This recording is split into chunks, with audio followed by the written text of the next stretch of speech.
G'day viewers, Jeff from McPhee's Gardening, Melbourne, Australia. How's everybody going? In our business, we obviously want to make a profit, and there's several ways we can make a profit in our business. Obviously, raising our price or keeping a check on our prices, keeping our expenses to a minimum, but also being productive. Now, one aspect I want to talk about today is the efficiency of mowing the lawn. So that over the years, have developed a system to when I come and mow the lawns and then pack up and go. Now, when I first started, I had a problem where I was dilly-dallying around. I'd get the whippersnipper out and start whippersnipping, and then the edger, and then whippersnipper again, and get the blower. And then I'd try to get the mower out and start mowing, and I missed a bit with the whippersnipper. And I was sort of spending twice the amount of time than I really should be. And of course, over the period, if I did 10 lawns and I could save 5 minutes a lawn, there's 1 hour that I've got available to me at the end of the day to either go home early, or maybe when I'm younger, could do another job. So what I did, I developed a system to make the efficiency of mowing productive and get rid of all the wasted time. Now, when you're first starting out, you're going to be a little bit uncertain, but I think if you come up with a system that suits you, like everybody's going to have a different system. I'm going to show you mine today. We'll all have different systems, and depending on how big our operation is, whether we've got bigger mowers or small or ride-ons or whatever. But I'm just going to show you a small operation, one part of our business, on how I operate efficiently to produce a great productivity and to reduce the wasted time so I can go on to the next job. Customers always say, gee, you didn't take long to do that, and you say, yes, but the lawn looks good, doesn't it? So anyway, we'll go to our setup and we'll go to our procedures and see what you think.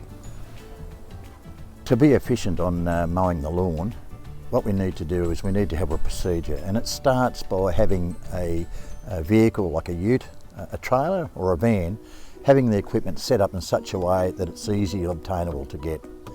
The other thing is make sure all the equipment's all fueled up, ready to go before you start the job. So either before you leave your garage in the morning or after each job at the end, I ensure that all the equipment is charged up, batteries are charged, mowers are all fueled up, and we're all ready to go.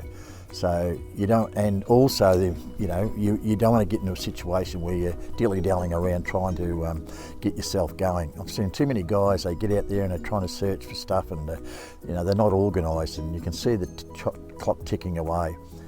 I think it's so important to be able to get the job done and then move on.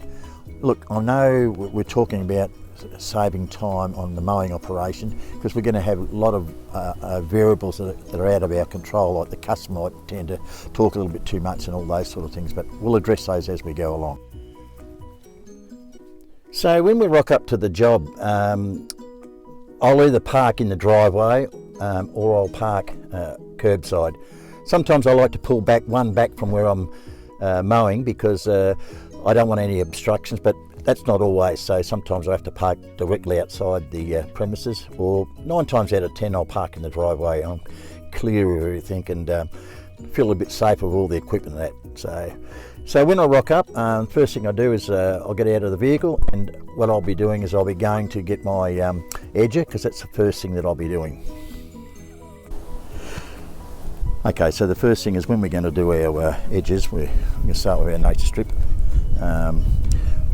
We'll take our edger out, we'll perform that task, we'll edge around. Now what we do with the edges, as you can see, I've probably already done this, but I'm just going to show you briefly what I'm doing.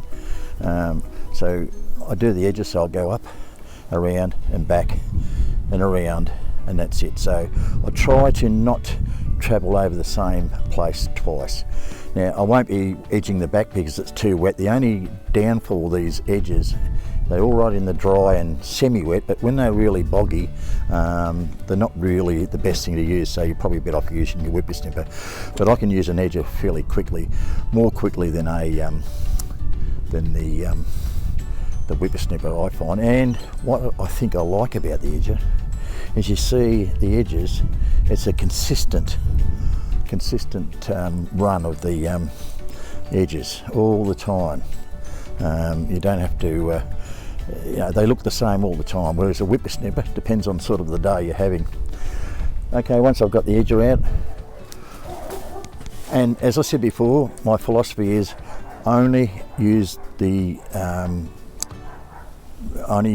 touch the tools once, with the exception of the blower. So once I've done the edger, I put that back, then I'll go to my whippersnipper. Now in a ute, it's important that you've got easy access to get your equipment. So I've just made up these racks. You can buy commercial racks to lock them in. I lock these in with chains, so I can easily get these from the curbside, take my whippersnipper out, perform my whippersnipper task by going around the back, and when I finish, I put it back. So I don't need to go back and use that whippersnipper again. All right, I know sometimes I might miss a bit and you might have to do it, but as you become more experienced, you'll then learn to cover all those little tight spots. And then once we've done that, we'll then look at getting the blower out, because we're going to use the blower twice. So once all the debris has been once it's all been edged and whippersnipped, I'll get the blower out. And the blower there, I'll use that twice.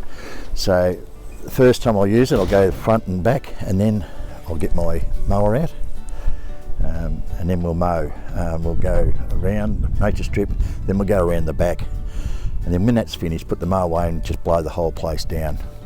Now it's important too, when you're looking at your property, as you're walking around the place, is you want to all the time thinking about upselling your wares to your customer. In other words, like in this particular case, they'll want the hedges done on a regular basis, so we say to them, look, it's time to do the hedges.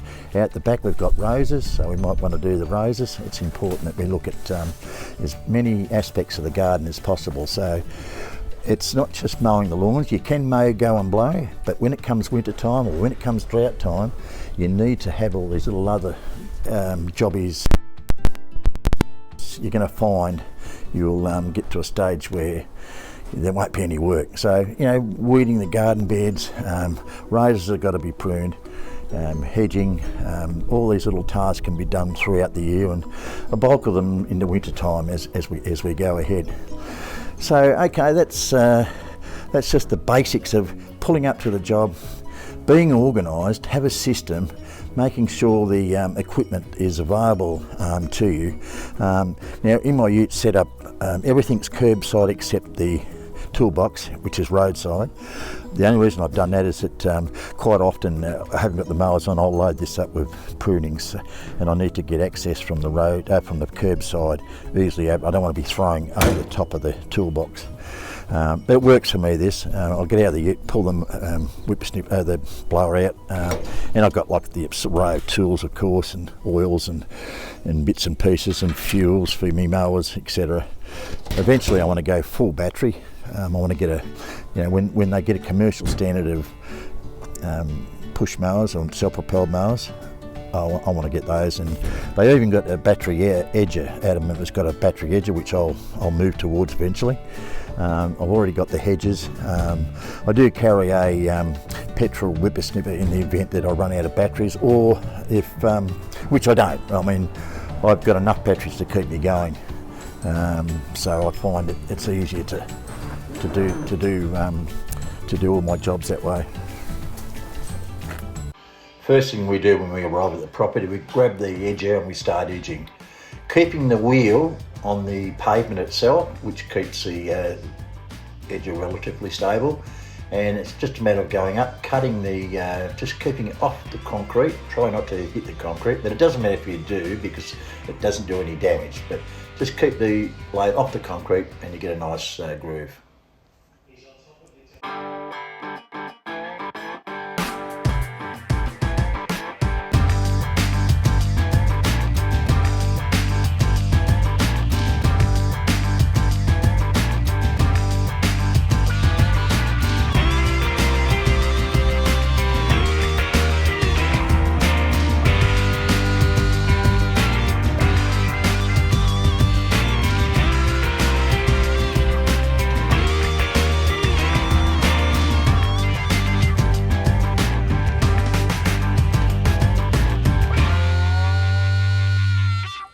I use a battery whippersnipper, a Husqvarna, equal to a 25cc, fantastic, so quiet, so light, very versatile. 2 batteries gets me through the whole day, so easy to use. Whipper snipping, don't forget the head rotates anti-clockwise, so I travel anti-clockwise, which that pulls the grass back out onto the mowing surface. So all the debris is coming out onto the mowing surface, so that we're not getting, like in this particular case, if I went the other way, I'd have all the refuge going back into the garden beds. Vertical edging, we use, remember, keep the head as vertical as you can. I know it's not hard, it's hard, but you just got to keep trying. Too wet to put the edger out on it today. It's very muddy. Edger does not work with mud, but the whippersnapper, quite easy. As I say, just take your time with the whippersnapper. It just takes practice, but you finally get there. Now the blower, Husqvarna battery blower, easy. Do that between after whippersnipping and at the end of the job. There's 1,000 different ways to mow a lawn, I guess. We're using a Sport 190cc. It's a heavy machine. It's a 55 kilo machine. It's pretty heavy. Love a battery mower, but they're not quite up to the standard yet. I think Makita's close, but I love this machine. It really does a great cut. With mowing, it's a matter of just getting the feel for it. Self-propelled, so it does take a get used to it, but I can use this in tight spaces.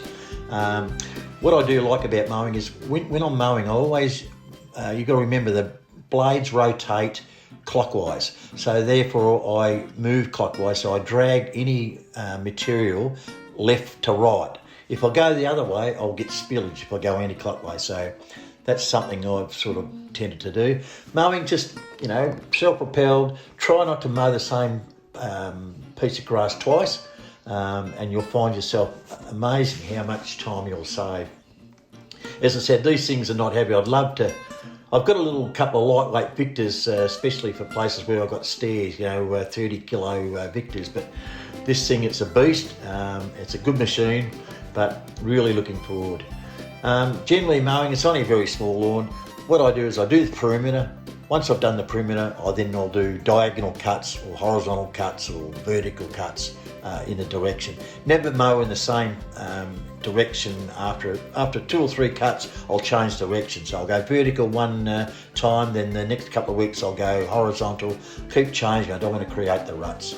But generally it's something that's, self-propelled, you'll get used to it. Straight lines, keep them as straight as you can, and when you're finished, blow it all off, makes it look nice, and job's done. So there we go.